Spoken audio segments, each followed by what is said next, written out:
Hi friends, মাই valuable viewers, আমরা এখন সূর্য মন্দির বিহারের সূর্য মন্দির দেখতে যাচ্ছি। আমরা পরপর সবকটা ভিডিও আপলোড দিয়েছি, যে কটা পরপর সিকোয়েন্সে আমরা যে কটা দর্শন করেছি সবগুলো সিকোয়েন্স অনুযায়ী আমরা আপলোড করেছি। এইটাই আমাদের লাস্ট ভিজিট বিহারের সূর্য মন্দির। চলো ভিউরে আমরা आस्ते आस्ते सीढ़ी गोची। चलो गोता खाएं संगम में, कर तीर्थ स्थावर जंगम में। हर हर हर नर नारायण है, यही आदि अंत परायण है। जहाँ गम अलौकिक ज्योत जले, चलो कुंभ चले, चलो कुंभ। আমরা চলে এসেছি সূর্য মন্দির বিহার। এখানে নাকি একটা সোনার ঘন্টা ও সূর্য মন্দির বিহার ফুল আছে সোনার, সেটাই আমরা দেখতে চলে এসেছি।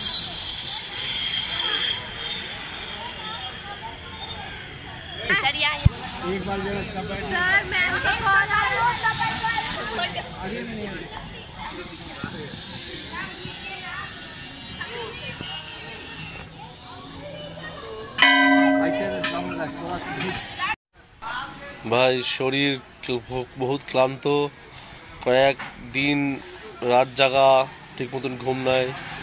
তো যাই হোক, ক্লান্ত শরীরে আমরা চলে এসেছিলাম মন্দিরটা দেখতে।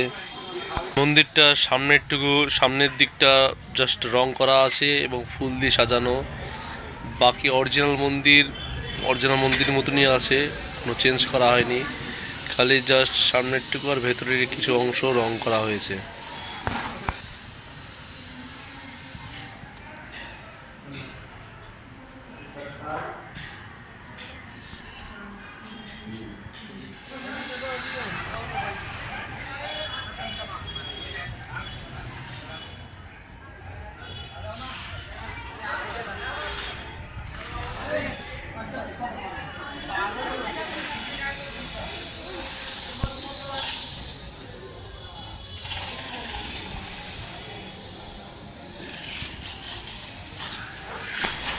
এটা খুবই প্রাচীন মন্দির, আনুমানিক কত সাল তা আমরা বলতে পারলাম না।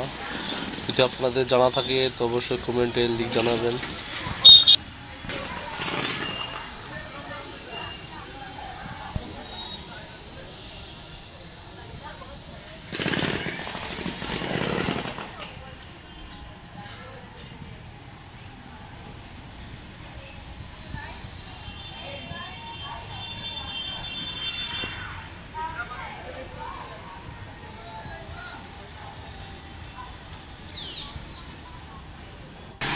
সব পাথরের স্কোয়ার ব্লক, চারকোনা ব্লকস একের পর এক রেখে মন্দির তৈরি হয়েছে এবং বিভিন্ন মূর্তি আছে।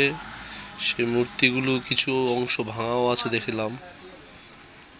যাই হোক, এটা বহুত প্রাচীন মন্দির, আমরা ভিজিট করলাম এবং আজকের দিনটা একটা স্পেশাল দিন আছে হয়তো, সেই জন্য এত সুন্দর করে ফুল দিয়ে সাজানো হয়েছে।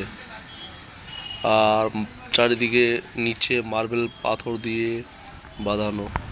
এর ফেরার পালা, তার আগে আমরা এখানে রান্না বান্না করে কিছুটা ফিস্ট করে গাড়ির কিছু ধোয়া মোছা বা ফ্রেশ হয়ে বাইন্ডিং করে বেডিংপত্র গুছিয়ে নিয়ে আমরা এখান থেকে এবার রওনা দেব।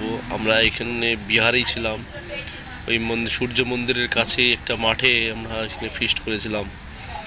এখন সব বেডিংপত্র গুছিয়ে আমরা এবার বাড়ির দিকে রওনা দিচ্ছি। আপনাদেরকে সকলকে অসংখ্য ধন্যবাদ ভিডিওটা দেখার জন্য। Thanks for watching. দেখা হচ্ছে আবার নেক্সট কোনো ভিডিওতে।